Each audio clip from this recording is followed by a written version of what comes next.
Bom dia a todos. É um prazer fazer a abertura hoje da reunião clínica da disciplina de nefrologia, que é realizada aqui no Hospital do Rim desde 2011. O primeiro ponto que eu gostaria de ressaltar é interesse pelo assunto e talvez pelo palestrante, porque nós temos aqui 70 pessoas já conectadas online e umas 30 pessoas aqui tentando arrumar uma cadeira para sentar. Essa aula é gravada e fica disponibilizada no YouTube para visualizações posteriores. E é um prazer apresentar o nosso palestrante de hoje, é o professor Dr. Lúcio Moura. Ele atualmente é professor adjunto da disciplina de nefrologia, aqui na Unifesp, e é também presidente da Sociedade de Nefrologia do Estado de São Paulo, e também é membro da Sociedade Brasileira de Nefrologia. Ele está agora, atualmente, coordenando o nosso núcleo de ensino e pesquisa aqui no Hospital do Rim, e graduou aqui em Medicina em 2001, em Residência Médica em 2004, pela Universidade Federal da Bahia, fez residência em nefrologia em 2006, mestrado em 2008, doutorado em 2012. Então, tem uma trajetória na sua carreira acadêmica aqui muito interessante.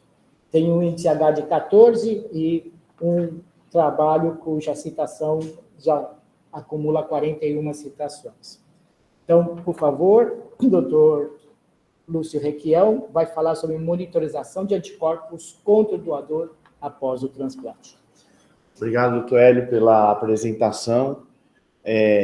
Creio que o interesse muito mais pelo tema do que pelo palestrante, mas eu agradeço imensamente a gentil introdução. Então, só para deixar claro, nós vamos limitar o nosso tema hoje à monitorização de anticorpos contra o doador após o transplante de rim.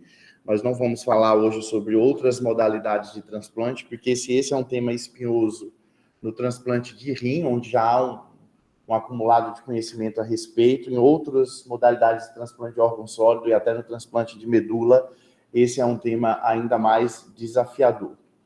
Eu não tenho nenhum conflito de interesses.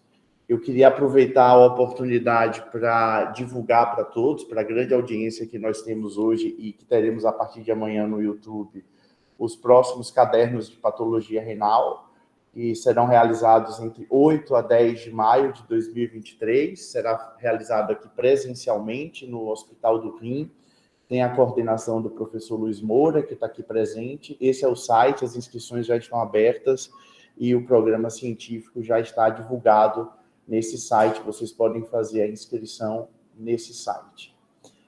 Eu tenho alguns tópicos para discutir aí ao longo dos próximos minutos, né? Vou fazer um breve preâmbulo, falar um pouco do impacto do DSA na jornada do transplante e discutir talvez o tópico mais difícil, que é o papel do DSA. E quando eu estou falando DSA, essa é a sigla para doador, anticorpo específico contra o doador, para aqueles que não estão habituados com essa linguagem.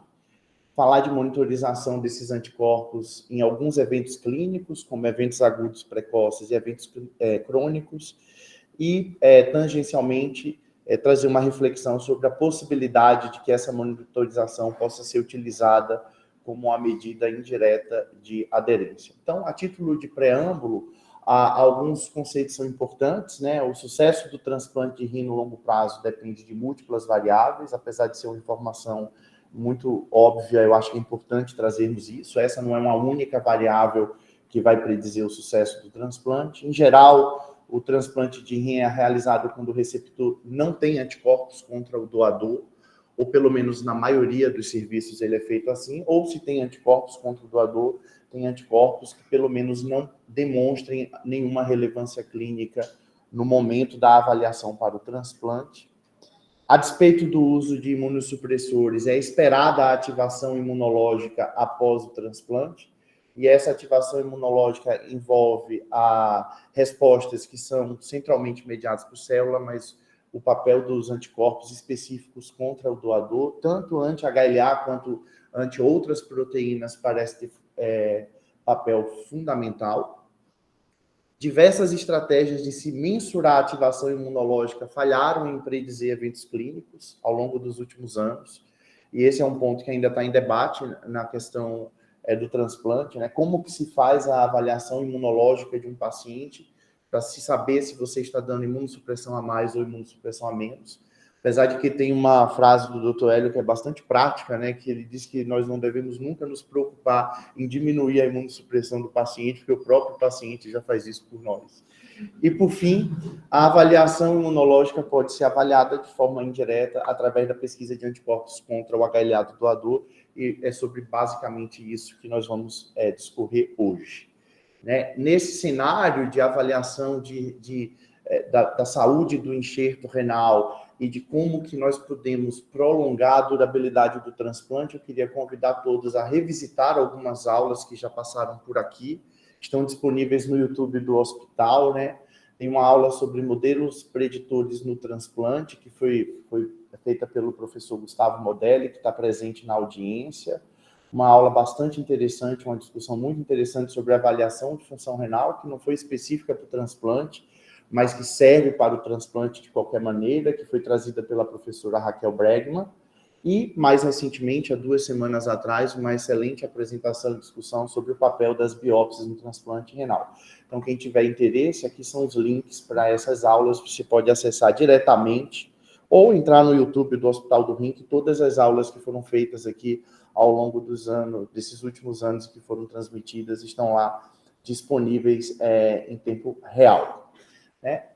Por fim, para finalizar esse preâmbulo, é importante dizer que a presença de anticorpos específicos contra o doador, aqui nessa figura, demonstrado por essas estruturas em forma de Y, circulando aqui na corrente sanguínea do receptor, esses anticorpos específicos contra o doador, eles têm respostas, eles são frutos de uma resposta imune muito específica a determinados antígenos ou proteínas, e aqui toda a nossa apresentação será focada na resposta que é feita contra os antígenos HLA ou contra as proteínas HLA, que são proteínas de superfície celular.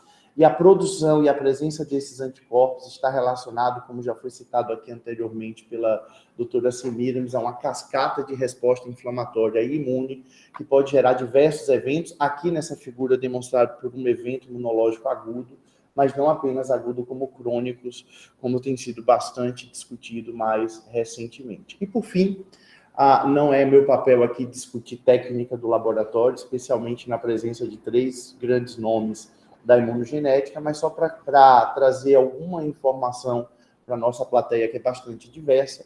Existem hoje metodologias muito sofisticadas de identificação desses anticorpos, né? E a metodologia que nós utilizamos hoje preferencialmente está resumida aqui, onde há esferas peroladas que mimetizam uma superfície celular, são enriquecidas por esses antígenos anti-HLA, o soro do paciente é colocado em contato com essas esferas enriquecidas, e na presença de um anticorpo que seja específico contra esse antígeno, é feita uma reação, de maneiras que, através de um aparelho, você consegue identificar a intensidade de luz produzida por essa reação, e isso é avaliado ou interpretado através de um software, de maneiras que o software entrega para o avaliador. Não é tão simples assim, como o Dr. Renato já trouxe, mas eu estou tentando simplificar a guisa de preâmbulo. Você consegue identificar quais são os anticorpos anti-HLA presentes, a intensidade de luz, e, sabendo a tipificação do HLA do doador,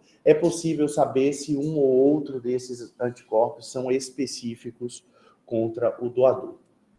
E o rastreio de anticorpos contra o doador, específicos contra o doador, após transplante, se ele é bastante controverso ainda, no pré-transplante nós não temos muita dúvida de que ele é fundamental, né? Não só através dessas pesquisas mais sofisticadas, como pesquisas clássicas que nós utilizamos desde o final da década de 60, começo da década de 70, como a prova cruzada pela citotoxicidade dependente de complemento. Então, essa é uma figura que resume um pouco isso e que demonstra que, na ausência ou na presença de DSA, ou seja, do anticorpo específico contra o HLA do doador, você consegue, com outras informações e de acordo com a história clínica do paciente, tentar estabelecer se o paciente ele é livre de uma resposta imune específica contra o seu doador, por exemplo, quando ele não tem nenhum DSA, nenhum anticorpo na avaliação clínica, e nem na história clínica ele tem um evento que poderia ser potencialmente sensibilizante, como uma transfusão sanguínea, ou uma gestação, ou um transplante prévio, que são os eventos que eventualmente sensibilizam pessoas a produzir anticorpos contra HLA de outros seres humanos. Mesmo na ausência de anticorpo específico contra o doador no pré-transplante, se o paciente, o potencial receptor do transplante, teve contato com material genético, com células de outros indivíduos na sua jornada, na sua experiência de vida, como transfusão, gestação ou transplante prévio, então, a ausência do anticorpo não quer dizer necessariamente ausência de resposta imunológica, porque você pode ter a célula de memória, e hoje nós ainda não temos metodologias da prática clínica que se avaliem células de memória. Mas, sem dúvida, realizar o transplante na presença de anticorpo, aí sim a gente consegue definir que há uma memória sorológica, e esse seria o cenário de mais alto risco. Então, o rastreio de DSA no pré-transplante, ele é importante na estimativa de risco, mas o que nós vamos discutir aqui, qual é o papel disso no pós-transplante. Então, a primeira pergunta que eu vou tentar responder aqui é qual é o impacto da presença desses anticorpos específicos contra o HLA do doador na jornada do transplante. Para isso, eu vou trazer um estudo aqui, que é um estudo clássico, já que tem algum tempo que ele foi publicado, né? É um estudo que avaliou pacientes transplantados em 2 grandes centros franceses, né? O Saint-Louis e o Necker. Foram incluídos 851 pacientes, num período extenso e antigo, até da jornada da era do transplante, mas onde já se faziam pesquisas de anticorpos através dessas metodologias mais sofisticadas que eu apresentei tangencialmente no início da apresentação, e eram 2 serviços que tinham algum costume de transplantar paciente já com anticorpos específicos contra o doador presentes antes do transplante. Vocês estão vendo aqui em torno de 13%, e esse é um estudo prospectivo que programou fazer medidas de anticorpos uma vez por ano, ou na vigência de qualquer evento clínico onde se fosse necessária avaliação imunológica, e eles observaram que ao final da evolução de 2 anos, a quantidade de pacientes que apresentavam um anticorpo específico contra o doador praticamente dobrou, chegando a cerca de 22%. Então, quando a gente olha aqui a disposição dessa população, né, esses 12%, 11% de pacientes já tinham anticorpos no momento do transplante. Essa é uma situação que, eventualmente, é restritiva ao transplante em alguns centros, mas a maioria dos pacientes, eles não tinham anticorpos no momento do transplante, e daí eles foram acompanhados com medidas anuais ou com medidas após os eventos clínicos. Então, o que se observa aqui é que, após um evento clínico, em torno de 12% dos pacientes apresentaram anticorpos específicos contra o doador, mas mesmo em pacientes estáveis, sem nenhum evento clínico, ao final de um ano, 7% apresentaram anticorpos específicos contra o doador, e ao final de 2 anos, mais 6,3%, somando aí 22, 23% de todos os pacientes produzindo anticorpos específicos contra o doador ao longo do transplante. Eles avaliaram também qual era o impacto dos anticorpos formados antes do transplante na evolução clínica dos pacientes, e também daqueles formados após o transplante. Então, esse primeiro modelo de avaliação aqui é o cálculo do risco de perda do enxerto ao longo do tempo em pacientes que apresentavam anticorpos específicos contra o doador antes do transplante. E comparados com aqueles que não apresentavam, vocês observam aqui que mais do que dobra o risco de perda do enxerto, e nós estamos falando aqui num acompanhamento relativamente curto, de 2, 3 anos. A pergunta seguinte foi o quanto saber se a presença de um anticorpo específico contra um doador formado depois do transplante poderia melhorar a performance em predizer a perda do enxerto, um pouco do que o Renato falou aqui anteriormente. Então, esses são os resultados mais importantes que eu gostaria de trazer. São resultados um pouco complexos de serem entendidos, mas eu vou tentar traduzir de uma forma mais simplificada. Então, para a perda do enxerto, nós estamos falando aqui num curto prazo de segmento, o que os autores observaram? Que quando você acrescenta em um modelo preditor o desenvolvimento do anticorpo após o transplante, você parece acrescentar pouco aqui em termos de capacidade preditiva. Então, esse aqui é uma medida de capacidade preditiva, que é a estatística C. Quanto mais próximo de 1, melhor é a performance desse modelo preditor. Então, parece que saber ou não se há um anticorpo específico contra o doador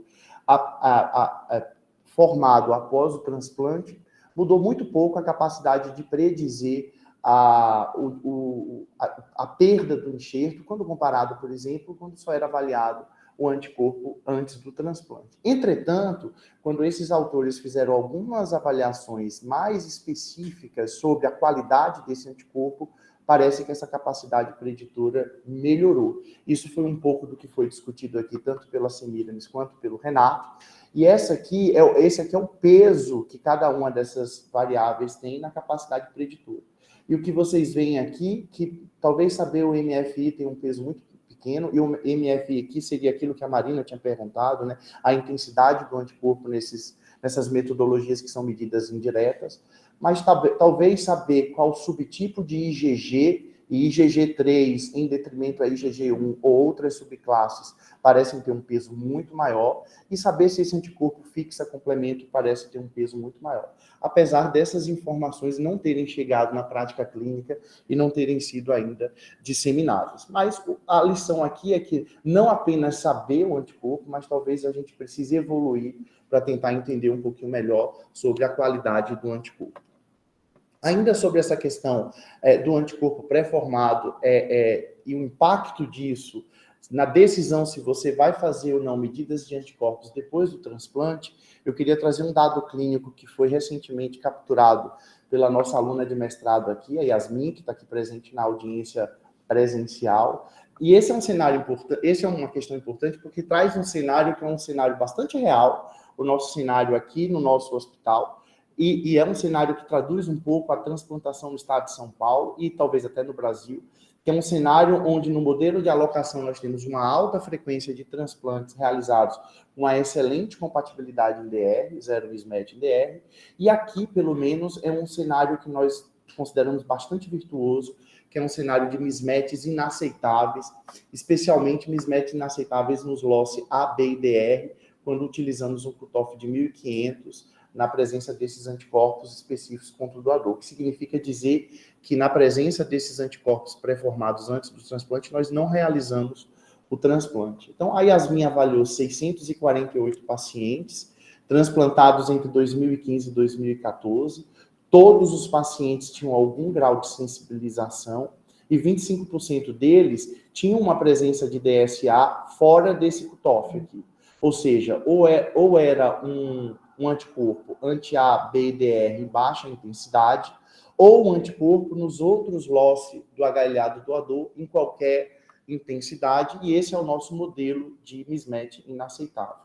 Alta frequência de zero mismatch em DR, e ela foi avaliar, então, como desfecho, rejeição aguda e taxa de filtração glomerular ao final de um ano, para tentar responder a pergunta de se neste cenário bem controlado, a presença do DSA antes do transplante era capaz de predizer evento clínico, de maneira que nós pudéssemos nos preocupar com a monitorização desses anticorpos depois do transplante. Então, essa é a disposição da população, como eu já falei, 648 pacientes, 162 com DSA e 468 sem DSA, todos sensibilizados, e o que a Yasmin viu foi uma diferença aqui de DGF, de atraso na função do enxerto, de função tardia do enxerto, sendo um pouco mais frequente nos pacientes que tinham anticorpos específicos contra o doador, mas ela não observou diferença na incidência de rejeição aguda, nem na estimativa da taxa de filtração glomerular ao final de um ano, demonstrando que nesse cenário bastante controlado, com alta frequência de zero mismatch em DR, talvez você não precise se preocupar em pacientes estáveis na monitorização de anticorpos específicos contra o doador. E aí eu vou abrir um parêntese para falar um pouquinho também de uma subanálise desse estudo que foi conduzida pelo nosso aluno de iniciação científica, que é o André Amâncio, e ele se interessou em avaliar aqueles pacientes que tinham sensibilização, algum grau de sensibilização, e que não tinham DSA no momento do transplante em nenhum cenário, nem no cenário do mismatch inaceitável para BDR, nem contra nenhum outro antígeno HLA, de novo, com a alta frequência de zero mismatch em DR, e o André foi avaliar, então, de novo, rejeição aguda e taxa de filtração glomerular ao final de um ano. Então, ele se debruçou sobre esse lado aqui da disposição dos pacientes, que eram pacientes sensibilizados, ou seja, eles tinham anticorpos contra o HLA, em alguma quantidade, mas nenhum anticorpo específico contra o doador. E o que André foi ver é se essa quantidade de anticorpos, né? A pergunta é, quanto mais anticorpos contra o HLA, ou seja, quanto mais reativo o paciente será que é maior o risco de rejeição aguda? E ele não conseguiu estabelecer uma boa acurácia aqui, utilizando essa medida de quantidade de anticorpo como um preditor de rejeição aguda, demonstrando que na ausência de DSA, parece que o grau de sensibilização neste cenário específico, de zero mismatch em DR e mismatch inaceitável, né, ter muito ou menos anticorpo contra outros antígenos que não os específicos do doador, não foi preditor de rejeição aguda, e isso fica bastante claro aqui, a taxa de rejeição não variou muito, quanto maior foi o painel, e nem houve uma mudança, um impacto na filtração glomerular. De maneiras que parece que em pacientes estáveis, você pode até encontrar anticorpos específicos contra o doador em cerca de 20% da população em até 2 anos de transplante, como bem resumiu aquele estudo de 2 centros franceses. Parece ser razoável rastrear anticorpo uma vez por ano, até parece, mas o que é que nós vamos fazer com o resultado se positivo? Fazer uma biópsia, intensificar a imunossupressão, intensificar a vigilância de aderência. Essas respostas não estão respondidas, então parece que nesse cenário talvez não seja tão interessante você fazer monitorização de DSA. Agora, quanto ao DSA pré-formado, aí depende do risco, e o risco é algo bastante complexo de avaliar. Então, para a gente pensar em riscos, eu vou trazer alguns cenários clínicos onde talvez a monitorização desses anticorpos, ou pelo menos a medida desses anticorpos, possa ser relevante. E aí eu dividi aqui esses cenários em 3 eixos: eventos agudos precoces, tanto naqueles pacientes que têm DSA antes do transplante, como aqueles que desenvolvem eventos clínicos relacionados à produção dos anticorpos específicos contra o doador depois do transplante, em eventos crônicos e, eventualmente, como uma indireta medida de aderência. Então, eu vou trazer aqui o cenário mais catastrófico, que é o cenário pós-dessensibilização. E dessensibilização é um tratamento clínico que se faz para remover anticorpos que são pré-formados, formados antes do transplante, para tentar aumentar a chance de transplante dos pacientes que são sensibilizados. Esse não é um tipo de tratamento que nós utilizamos aqui no Hospital do Rim. Esse foi um tratamento que foi proposto, sobretudo na década passada, com grande interesse para pacientes que são altamente sensibilizados, ou seja, que tem uma quantidade de anticorpos anti-HLA muito alta, e isso reduz a probabilidade de transplante. Entretanto, a nossa visão sobre o manejo clínico desses pacientes, que passa por modelos de alocação muito mais do que tratamento farmacológico, está bem discutida aqui nessa apresentação, que também foi feita aqui na nossa reunião clínica há algum tempo atrás, e que vocês podem encontrar aqui nesse link e revisitar essas sugestões que nós demos através de um grupo de trabalho formado pela Maria Gerbasi, pela Semiramis, pelo Renato, pelo Roberto Manfio e o João Marcelo. Isso está apresentado no Sistema Nacional de Transplante, que é uma sugestão de modelo de alocação para o transplante desses pacientes. Mas, eventualmente, esses tratamentos farmacológicos ainda têm sido feitos, e esse é um cenário que a gente considera um cenário de maior risco imunológico. Então, eu trago aqui um dado de um dos centros que é mais especializado nesse tipo de tratamento, que é um grupo de Los Angeles, que avaliou 90 pacientes tratados entre 2013 e 2016. Então, é um tratamento farmacológico que visa a remoção de anticorpos, aqui especificamente com altas doses de imunoglobulina, rituximab, que é uma medicação bloqueadora da atividade do linfócito B, que é o linfócito precursor do anticorpo, e, eventualmente, até o uso de plasmaférese para remoção mecânica de anticorpo, para que esses pacientes sejam transplantados na ausência de anticorpos. E eles programaram aqui, nesse cenário que é de altíssimo risco, fazer avaliação de anticorpo em 3, 6 e 12 meses após o transplante. Então, o que eles observaram? 4 padrões de respostas, né? Então, considerando aqueles anticorpos que já eram existentes antes do transplante, existia a possibilidade de fazer o tratamento, eles diminuírem, mas eles continuarem positivos ao longo desse período de até 1 ano de avaliação. Um outro cenário eram pacientes que tinham anticorpos antes do transplante, esses anticorpos foram negativados e eles continuaram negativados após o transplante.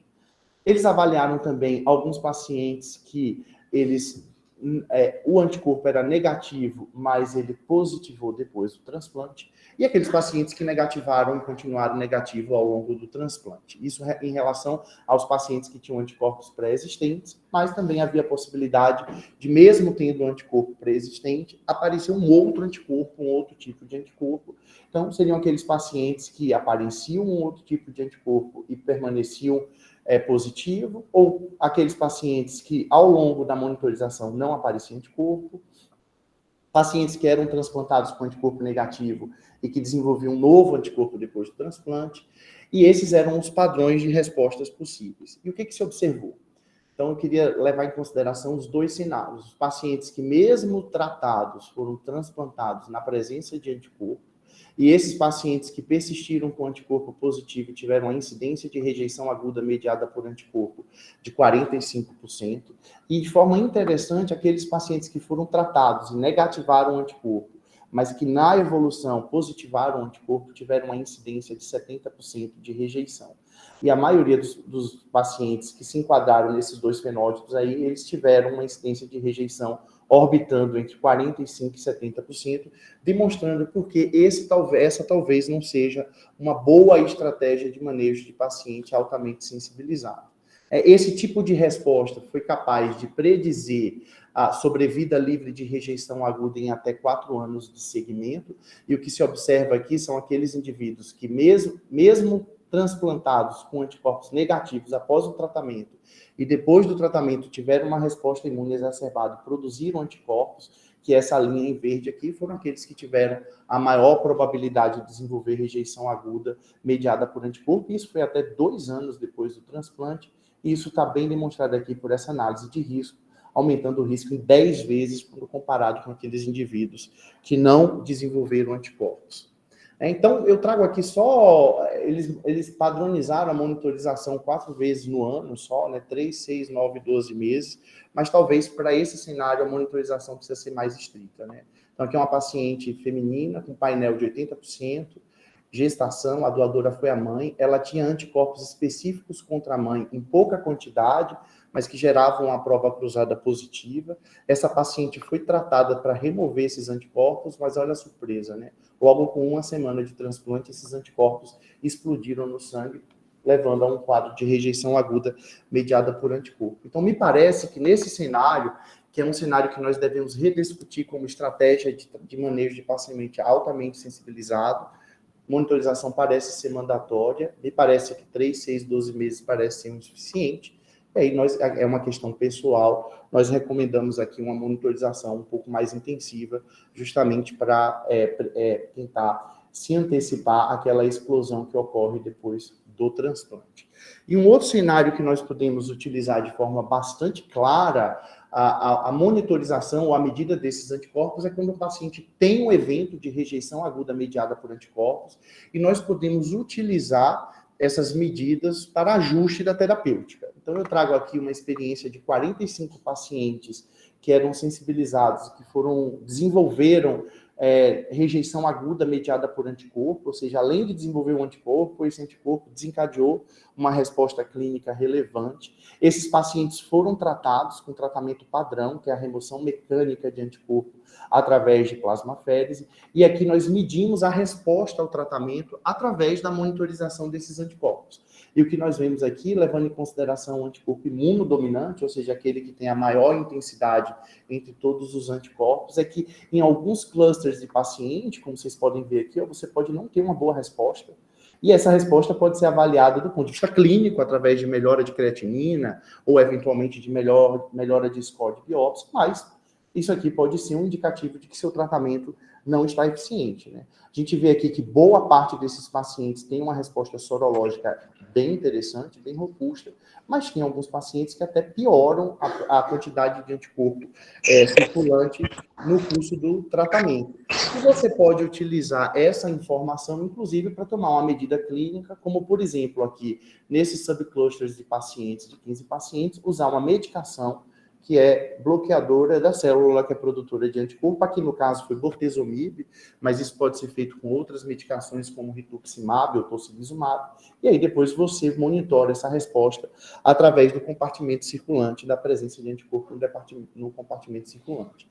Então, para pacientes em tratamento de rejeição aguda mediada por anticorpo, parece que monitorização por resposta clínica não é recomendado, né? Se você quer ajustar o tratamento, você precisa ter dados adicionais, além de função renal e alterações histológicas. A cinética de anticorpo pode auxiliar em tomadas de decisão. E aqui minha sugestão é fazer a medida desses anticorpos após cada pacote de 3 ou 6 plasmaféreses, levando em consideração que, se você for utilizar rituximab, tem que ter um pouco de cuidado com a proximidade entre se você for utilizar imunoglobulina, você tem que ter um cuidado entre a proximidade da administração da imunoglobulina e a coleta do anticorpo, porque se você usa imunoglobulina em alta dose, isso pode alterar o background para o exame e dificultar a interpretação do exame pelo laboratório de imunogenética. Do ponto de vista dos eventos crônicos, eu vou destacar aqui 2 eventos crônicos, né? A glomerulopatia do transplante e a rejeição crônica mediada por anticorpos. Elas se conversam, né? Elas têm uma conversa muito interessante, porque parece que é só uma questão semântica de definição. Depois o Dr. Luiz Moura certamente vai me dar um puxão de orelha, mas é assim que eu vejo, né? A glomerulopatia do transplante como uma tradução histológica da rejeição crônica mediada por anticorpo, né? Mas quer seja só a glomerulopatia do transplante, onde nós não identificamos esse anticorpo, ou a rejeição crônica mediada por anticorpo, onde as alterações histológicas são características da glomerulopatia do transplante, e o paciente tem um anticorpo específico contra o doador, parece que aqui, nesse cenário, a pesquisar o anticorpo específico contra o doador tem papel fundamental no diagnóstico. Só que o que precede, do ponto de vista da investigação clínica, que parece ser central, é a presença de proteinúria.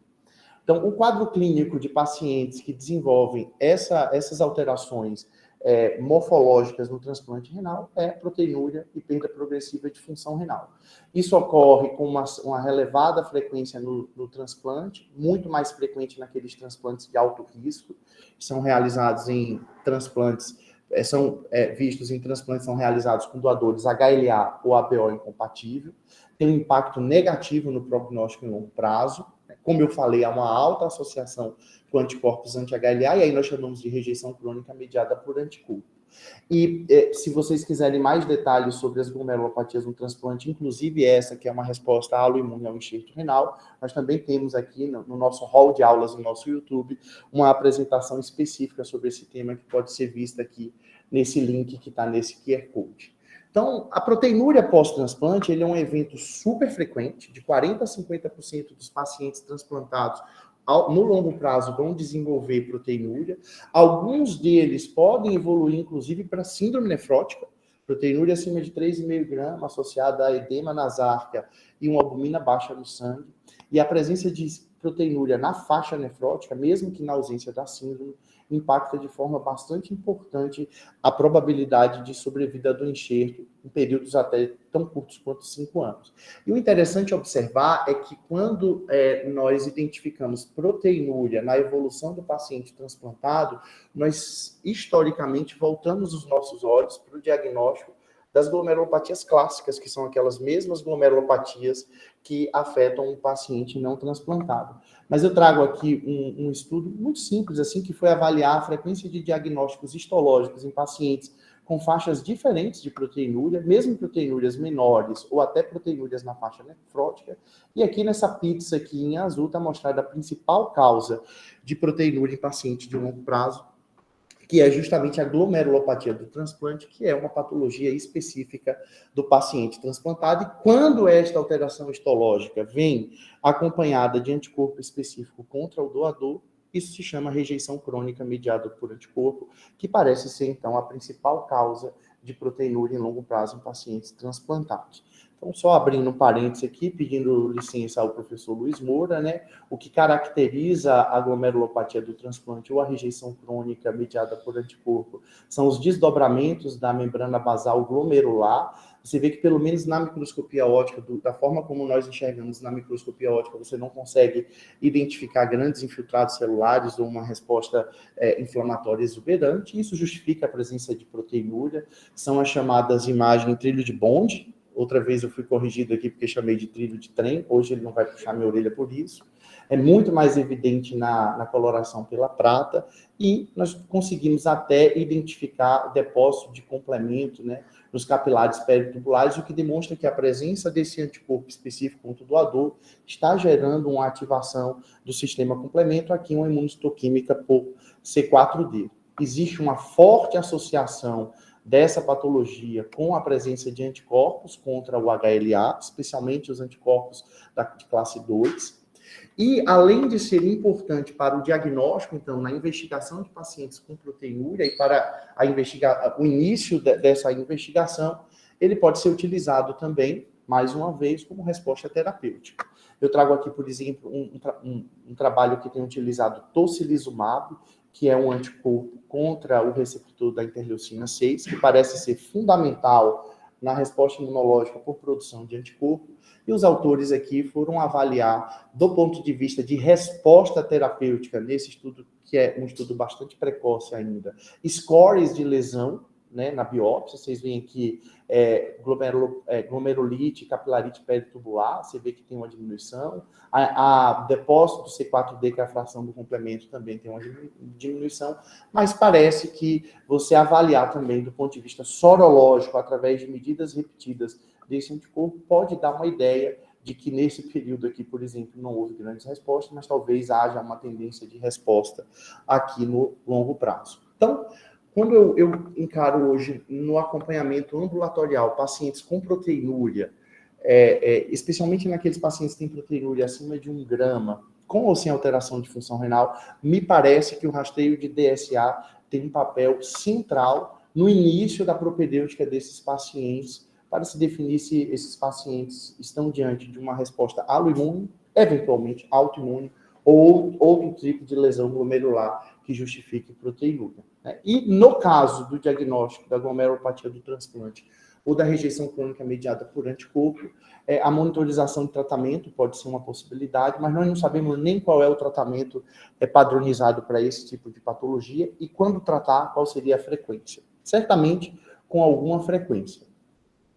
E por fim, para finalizar a minha apresentação, do ponto de vista de eventos tardios, agudos ou crônicos, talvez a mensuração desses anticorpos possa ser uma medida indireta de aderência. Ou, se não de aderência, de pacientes que estão menos imunossuprimidos e talvez precisassem de uma intensificação de imunossupressão.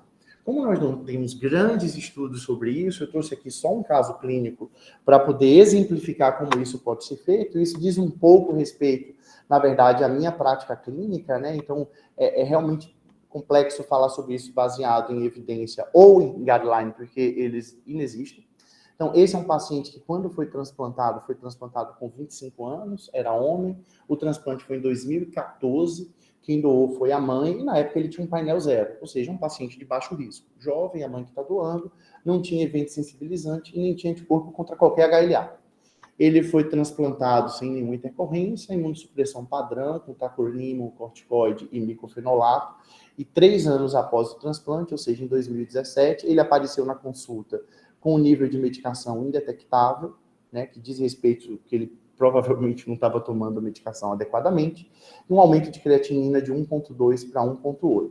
Foi feita uma biópsia renal que mostrou que ele tinha critérios limítrofes para rejeição aguda celular e um C4D fracamente positivo. Então, esse era o cenário do paciente, né?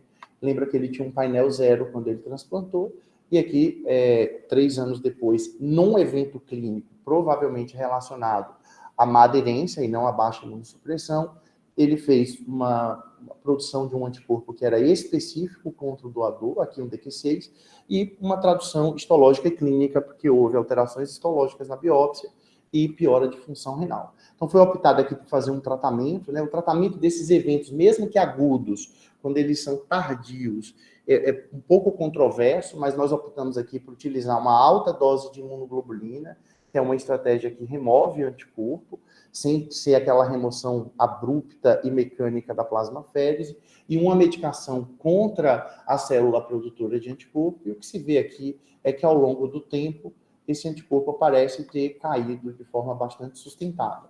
Então, nesse cenário, além de ter sido importante para o diagnóstico do evento clínico, e lógico, a biópsia aqui foi fundamental, mas a avaliação de medidas repetidas deste anticorpo foi importante para avaliarmos a resposta terapêutica a uma estratégia até off-label que nós utilizamos naquele período, né? Isso foi até 2018.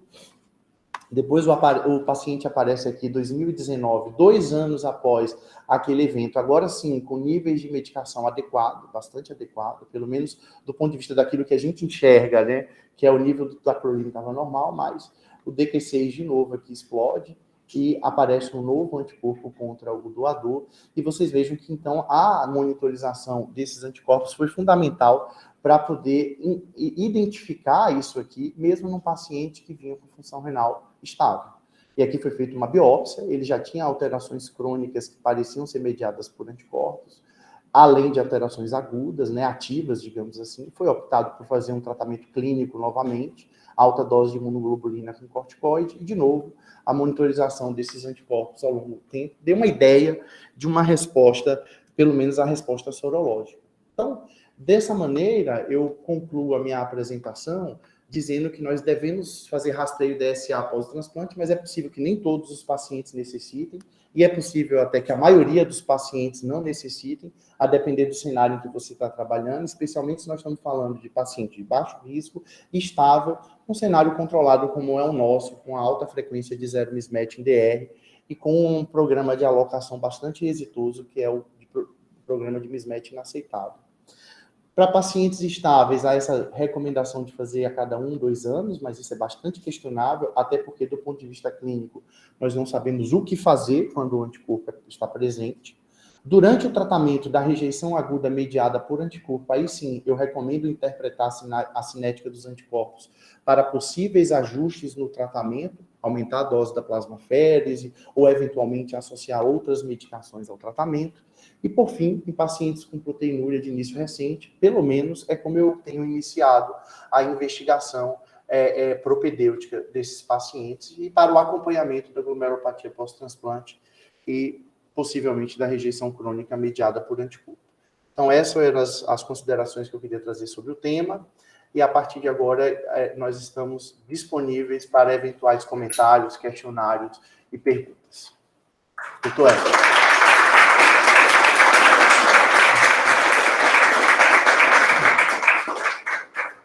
Obrigado, Lúcio.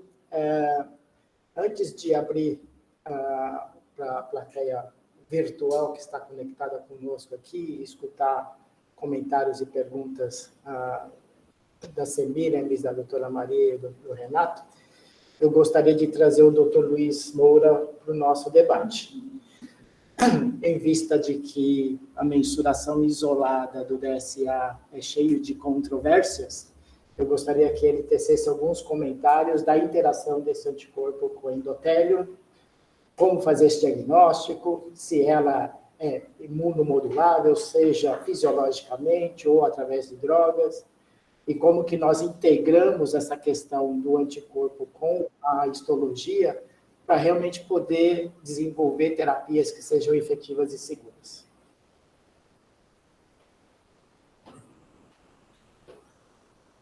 Bom dia a todos.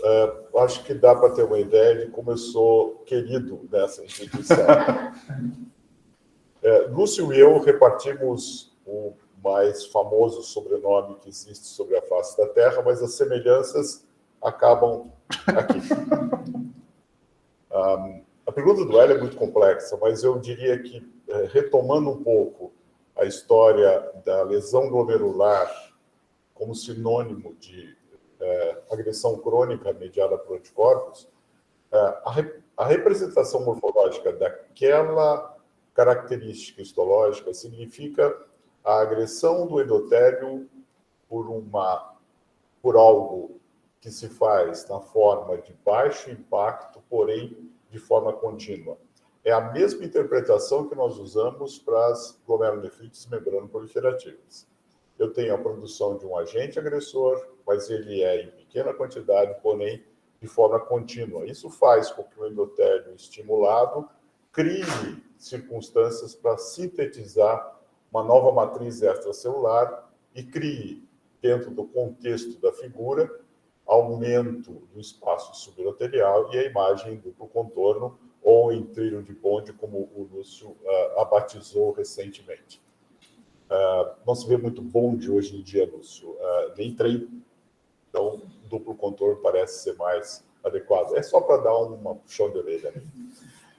Na verdade, isto pode ser resultado de dois tipos de agressão. A primeira agressão direta ao endotélio pode ser feita através de um anticorpo que seja relevante, que seja eventualmente capaz de fixar o complemento. E aí eu chamo a atenção desse switch da IgG3, que ela aparece nessas circunstâncias de mudança de resposta imunológica, e é uma IgG com uma característica muito peculiar. Os entendidos que me corrijam se eu estou equivocado, mas é uma IgG que tem um pescoço muito móvel e que permite essas ligações com outros elementos da ativação via complemento, e às vezes esta ativação por ligação direta de um anticorpo relevante pode causar a lesão endotelial e, com isto, a consequência morfológica do contorno. O segundo ponto, que é mais difícil de provar, é o fenômeno de ADCC. É um anticorpo que não seja relevante do ponto de vista de ativar complemento de forma efetiva, mas que sirva de ponte para células imunologicamente competentes, lá NK, macrófagos e outras que têm um receptor para FC. Esse me parece ser o mais difícil de caracterizar. A imagem que o Lúcio mostrou, e depois ele pode trazer de volta se for o caso, ela tem esses dois componentes. Ela tem um componente no duplo contorno, que é o alargamento subendotelial, um pouco de aumento de matriz mesangial, que também faz parte da estimulação constante do mesanjo, mas ela também tem células. E estas células ali fazem o componente glomerulítico, eu diria, que mostram o episódio agudo. O quanto isso é dependente de um anticorpo capaz de fixar complemento, ou isso representa o fenômeno de ADCC, falta provar de forma circunstancial. O outro ponto, que eu só, para não alongar muito, é a leucoestase nos capilares peritubulares. É o local por onde essas células vão ganhar o interstício renal. A saída das células inflamatórias se faz pelos capilares peritubulares e pelas veias pós-capilares. Elementos importantes que aumentam a permeabilidade para o interstício do transplante. E ali também o mecanismo pode ter essas duas nuances. A presença de um anticorpo relevante, e isso faz uma leucoestase como um método diagnóstico fundamental, ou representar também um fenômeno de ADCC. Nós, em termos de morfologia, ficamos restritos a descrever cenários e fazer ilações do ponto de vista fisiopatológicos. Mas a prova dessas circunstâncias ainda está para acontecer. É claro que são elementos importantes, é claro que esta comunicação é fundamental, assim como a detecção de proteinúria que o Lúcio recomenda é um elemento importante, afastar das outras causas de lesão podocitária, acho que é fundamental a conversa e nós vamos ainda aprender muito com essa característica. Eu não respondi nada que o Hélio perguntou, porque é muito difícil. Em primeiro lugar, parabéns para o Lúcio, né? O tema é interessante, tinha bastante gente aqui, mas o palestrante foi muito bom e a palestra também foi muito boa. Então, o conjunto da obra foi muito bom. E quando você fala de rejeição crônica, Lúcio, tipo, você está enxergando proteinúria, já não é tarde demais? Já para pensar em tratamento? Será que, tipo, se a gente tivesse detectado o DSA antes, sendo, como o Luiz falou, por uma rejeição, por uma ativação de complemento para a DCC, acho que foi muito legal essa participação do Luiz, já não é tarde demais para o tratamento? Eu acho que essa é uma ótima pergunta, Renato, e penso que sim, e como é também tarde demais em muitos outros cenários glomerulares que a proteinúria é um marcador de lesão, né? Tirando eventualmente aquelas síndromes nefróticas que aparecem de uma hora para outra, como a doença de lesão mínima, e parece que quanto maior é a proteinúria em muitos cenários de doença glomerular, pior é o prognóstico do paciente. E eu acho até que o rastreio precisa ser antes até de grandes proteinúrias, né? Mas eu imagino que se você tem proteinúrias de baixa intensidade, e é isso que eu quero dizer com iniciar a investigação de proteinúria com a pesquisa de anticorpo, porque muitas vezes você vai fazer o diagnóstico e o paciente já tem mais de 1 grama de proteinúria. E eu me interesso muito em investigar pacientes que têm menos de 1 grama de proteinúria, até para você ter uma ideia de que talvez esse paciente esteja fazendo um escape imunológico e talvez ele precise de mais imunossupressão. Eu concordo com você, apesar de que tudo que nós temos de evidência até agora é que não sabemos o que é que devemos fazer do ponto de vista terapêutico. Por mais que o diagnóstico possa ser mais precoce, nós não temos uma intervenção terapêutica muito bem padronizada e lastreada em avaliação de eficácia. Samira, por favor. Eu também tenho poucas contribuições a mais. A fala do Lúcio é sempre espetacular, não é de se surpreender, porque ele tem uma capacidade de síntese e um conhecimento acumulado fantástico. O que eu gostaria de contribuir é que hoje, no cenário atual que nós estamos avançando, apesar da monitorização não ser clara, e realmente ficou evidente aí que tem que ser muito bem pensado o que fazer e como fazer, o cenário que nós vamos nos deparar no pós-transplante é aquele cenário que não é para o anticorpo fixador de complemento, porque vocês viram, né, que no IgEN, vocês transplantam a maioria com DR, sem mismatch em DR, que já é uma proteção, e com mismatch inaceitável abaixo de 1.500. Então, mesmo sendo abaixo de 1.500, alguns pacientes terão DSA, porque aqueles que estão abaixo de 1.500 e para os locos não tipados, vocês terão DSA. Então, o cenário mais importante no momento é entender esses anticorpos não fixadores de complemento, porque, como o doutor Luiz disse, nós temos um estímulo constante, porque o anticorpo está lá circulando, está se ligando e desligando, e nesse momento eu acho que um fator muito importante é pensar no paciente no cenário de imunossupressão. Então, a pergunta que eu deixaria é qual o papel do ATG nesse cenário? Porque eu acho que a indução com a ATG também contribuiu para ser um facilitador de conduzir esses pacientes por mais tempo, apesar de ter DSA em baixo nível, porque, de alguma forma, ele interfere na imunologia. E a outra questão que eu gostaria de perguntar a vocês é se vocês já usam a microscopia eletrônica como um elemento adicional de chegar antes da lesão vista por microscopia de luz, que eu não sei, mas há um interesse muito grande em saber se essa ligação e desligamento no endotélio por microscopia eletrônica poderia já nos dar uma ajuda na condução desses pacientes. Obrigado, Semiramis, pelas considerações e pelas perguntas. Começar pelo papel da ATG, acho que é fundamental, você tem toda a razão. Essa é uma outra questão de bastante sucesso, né? Esse modelo muito simplificado, muito fácil de executar na prática clínica, que foi descrito aqui em 2015 pelo Hospital do Rim, que é a dose única de timoglobulina, mas, enfim, existem outros protocolos.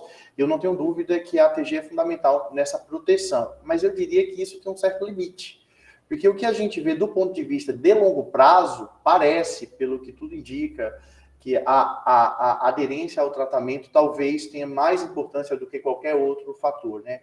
Pacientes menos aderentes ou paciente que tem baixa exposição à medicação, porque a medicação teve que ser reduzida por um evento clínico, ou porque ele é mal aderente, são esses pacientes que vão fazer anticorpo tardiamente. Então, eu diria que sim, especialmente nos primeiros 6, 12 meses do transplante, e isso é um dos motivos pelos quais a gente observa hoje taxas de 10%, 15% de rejeição aguda. Depois o Hélio pode complementar, mas no longo prazo eu diria que a variável mais importante talvez seja a aderência a do paciente. Em relação à microscopia eletrônica, eu posso responder no lugar daquele que tem o mesmo sobrenome que eu, que não, nós não utilizamos a microscopia eletrônica de rotina para avaliação de biópsias de rim transplantados. Você quer comentar alguma coisa, doutor Luiz? Semílio, é uma boa ideia. Eu não diria que ela é de alto impacto, mas ela é uma boa ideia. A mesma alteração que aparece no glomérulo, ou seja, o alargamento subendo e o duplo contorno, vai aparecer no capilar peritubular, traduzido naquela forma multilamelar de espessamento da parede do capilar peritubular. Mas o quanto disto é só ampliação da nossa visão versus significar um diagnóstico precoce ainda precisa ser provado. É interessante explorar. Acho que toda a proteinúria no pós-transplante a gente deveria agir como se faz no rim nativo e examiná-lo sobre todos os pontos de vista. Lembrar que a eletrônica só te dá ampliação da visão, mas não te dá a fisiopatologia do processo, que é mais importante nesse caso. E vamos terminar, então, com a pergunta da doutora Érica. Por favor, Érica. Bom dia a todos. Obrigada, Lúcio, pela aula. Qual que seria o direcionamento, na sua opinião, e também na opinião dos experts em HLA, em relação aos próximos passos? A gente vai combinar a avaliação do HLA junto com cell-free DNA para ter uma resposta completa, para saber a relevância da monitorização dos anticorpos? Qual que são as cenas dos próximos capítulos? Eu vou, Érica, me atrever a dar uma resposta aqui do lado do Dr. Hélio, apesar dele ser o especialista na segunda parte da pergunta, mas o que a gente vê, assim, do ponto de vista de resultados em relação ao cell-free DNA, é que ele parece ser um bom modelo preditor, especialmente das rejeições agudas mediadas por anticorpos, né? E isso, na minha cabeça, deve ter uma explicação relativamente simples, porque esse processo agudo está acontecendo ali no endotélio. E me parece que a descarga dessas frações do DNA do doador sendo jogada na circulação é muito mais provável numa lesão que é inicialmente e agudamente endotelial do que nas lesões que ocorrem um pouco mais profundamente, como no compartimento tubulo-intersticial. Mas eu deixo para o doutor Hélio complementar, se ele achar necessário. O uso do DNA livre circulante ainda está nos seus passos iniciais.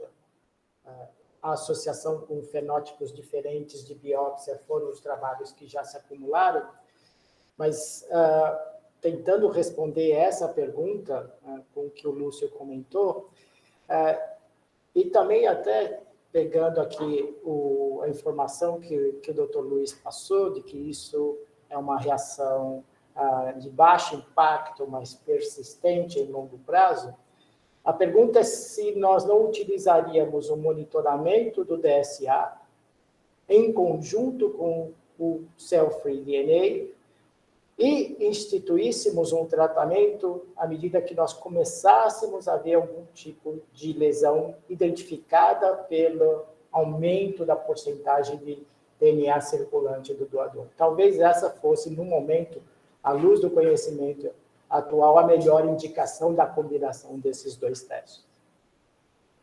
Um último comentário, talvez, da Semiramis, para nós encerrarmos. Vocês já usam no acompanhamento de vocês de ambulatório o risco imunológico para manipulação da imunossupressão? Não, o único que nós temos utilizado, pelo menos eu pessoalmente no meu consultório, é o DSA, o cell-free DNA, ainda não tenho disponível naqueles, pelo menos nos recursos propedêuticos que estão disponíveis para mim aqui. Não sei se o Hélio tem uma outra opinião. Não, eu falo não só de cell-free DNA, esse eu sei que não é complicado ainda, mas quanto à carga de mismatches e exposição de aminoácidos, vocês têm usado alguma coisa nesse sentido em relação a nível de tacrolimus e outras drogas imunossupressoras? Na prática clínica, ainda não. Isso precisa, eu diria, de um grau relativamente elevado de fé. Porque acreditar que a quantidade de imunossupressão está diretamente associada a uma concentração 2 nanogramas a mais ou a menos no sangue em um paciente que é visto somente a cada 3 meses, eu acho que é muita presunção nossa. Eu acredito que a estratificação de risco ela vai ser importante à medida que nós temos alternativas terapêuticas para diferentes riscos imunológicos. Manipular a dose do tacrolimus ou do micofenolato, para mim, é extremamente difícil em um paciente que você só monitora a cada 3 meses. Bom, eu queria agradecer ao Dr. Hélio pela discussão, agradecer a presença de todos, anunciar a nossa próxima reunião, na próxima terça-feira. A professora Tainá vai falar sobre função tardia do enxerto, o calcanhar de Aquiles do transplante renal no Brasil, como uma pergunta. E agradecer mais uma vez aos especialistas que estiveram presentes, doutora Maria, doutor Renato, Semiramis, o Norman. Obrigado a todos e uma excelente semana.